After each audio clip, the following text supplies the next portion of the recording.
نظر شما اگر یک صفتی باشه که جوانای این از استاد فرشان باید یاد بگیرن، به نظرتون چی میتونه باشه؟ دوست داشتن تنها کافی نیست، خب تلاش برای رسیدن به اون معنا دادن عشق به نتیجه میرسه.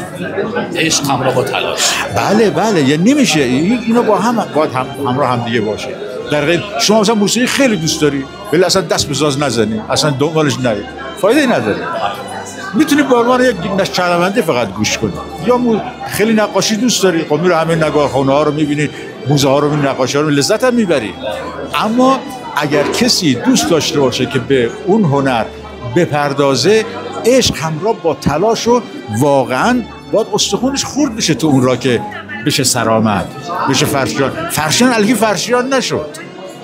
به شاعر میگه راه نیست راه عشق که هیچش کناره نیست، آنجا جز آن که جان به سپارن چاره نیست. خیلی متشکرم.